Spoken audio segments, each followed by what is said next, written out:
Dans cette dernière capsule, je crois qu'il est important que l'on parle de façon précise des communications interactives.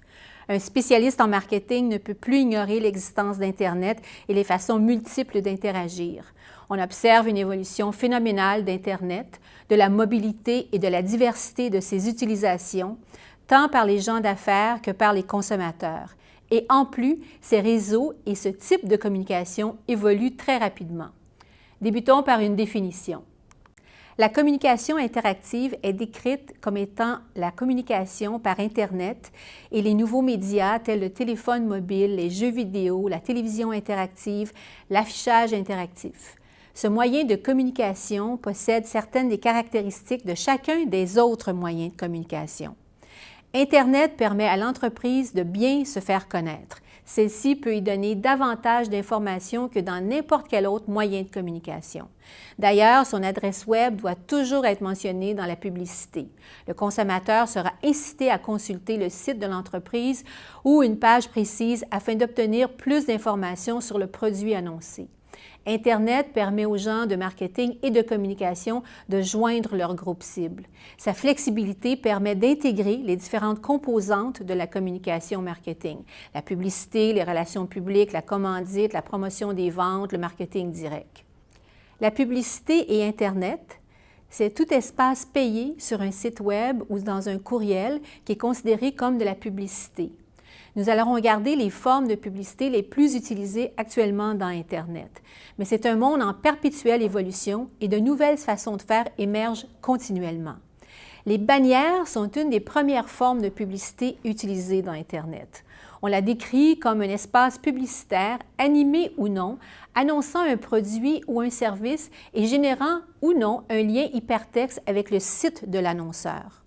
On retrouve des bannières avec animation, des bannières vidéo, des bannières extensibles, des bannières communicantes et autres.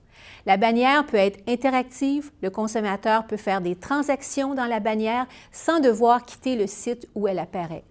L'îlot est un format publicitaire placé au centre du contenu d'un encadré paraissant à l'écran et bien identifié comme étant de la publicité.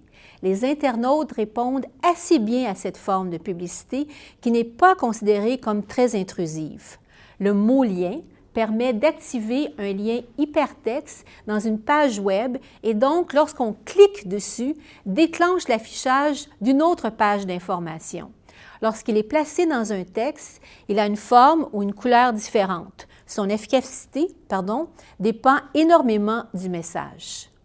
Les mots-clés sont les mots utilisés par l'internaute lorsqu'il fait une recherche afin de trouver l'information pertinente. L'entreprise achète des liens à partir de ces mots-clés, ce qui permet de positionner une offre dans le contexte désiré, selon une demande particulière. La popularité de ce véhicule ne cesse d'augmenter. La publicité vidéo consiste à diffuser des courts-métrages ou encore à insérer de courts-métrages directement reliés à un bandeau, un pop-up ou à d'autres formes de publicité dans Internet.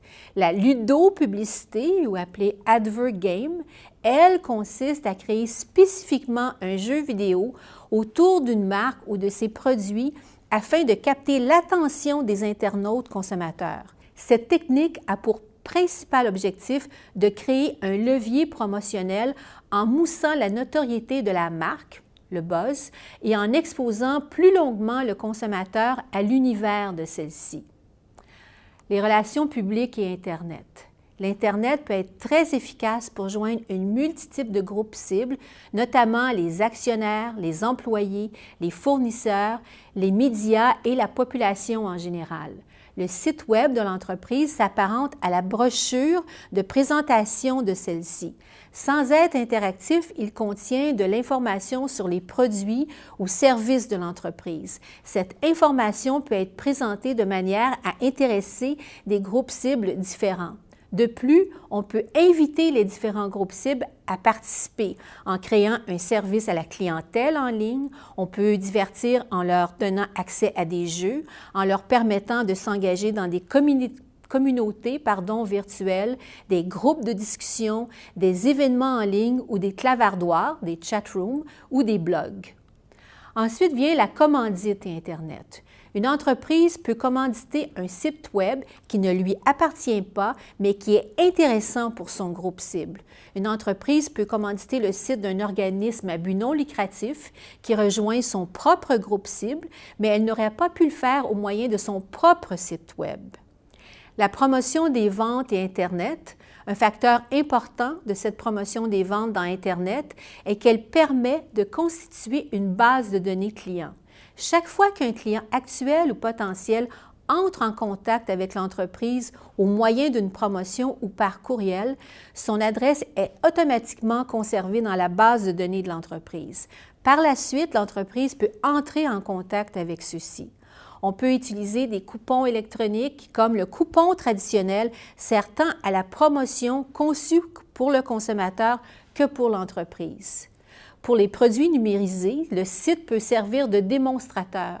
Le client peut essayer et tester le logiciel, par exemple, et décider s'il en fera l'achat. Les concours dans Internet ont pour but de créer de l'engouement pour une marque, d'inciter le consommateur à revenir consulter le site. Ils doivent être fréquemment renouvelés pour soutenir l'intérêt. Le courriel est un autre moyen de faire du marketing direct et son utilisation comporte plusieurs avantages. Il coûte moins cher que la poste, favorise une réponse destinataire, il peut être plus personnalisé, mais évidemment, il y a quelques inconvénients. Il n'est pas toujours facile d'obtenir des listes de courriels correspondant au groupe cible que l'on veut rejoindre. Il n'est pas recommandé d'envoyer des courriels à des consommateurs qui ne l'ont pas demandé. Et on voit de plus en plus les entreprises envoyer des communiqués à leurs clients actuels ou potentiels par courriel parce que cet outil leur permet de garder le contact avec eux, de montrer leur niveau de connaissance et d'expérience dans leur domaine et même de faire un peu de publicité. Arrivons au marketing mobile. C'est un ensemble de pratiques qui permettent aux organisations de communiquer et d'intéresser leur public de façon interactive et pertinente par n'importe quel dispositif ou réseau mobile. Ce moyen se développe à une vitesse vertigineuse. La publicité mobile intéresse de plus en plus les gestionnaires en marketing parce qu'elle permet de modeler leur message au groupe cible tout en contrôlant l'environnement et le moment. On retrouve de nombreuses applications. À ce moment-ci, voici certaines des applications que l'on retrouve. Le SMS, où les annonceurs acquièrent un court code alphanumérique de 5 ou 6 caractères. Ce code peut être employé dans tout type de communication traditionnelle ou interactive. Cela permet aux usagers d'envoyer des textos, des SMS, de n'importe quel cellulaire au Canada afin de participer à un concours, de voter, de faire une requête d'information, d'obtenir un code promotionnel et de recevoir un coupon. Le Bluetooth s'agit de la transmission de données sans fil via Bluetooth.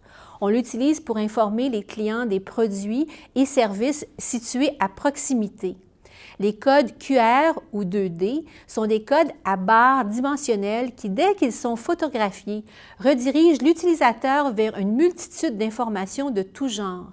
L'utilisateur peut accéder à de l'information sur un produit simplement en pointant son téléphone vers le code QR. Les coupons rabais mobiles sont envoyés aux clients par SMS. Viennent ensuite les plateformes mobiles.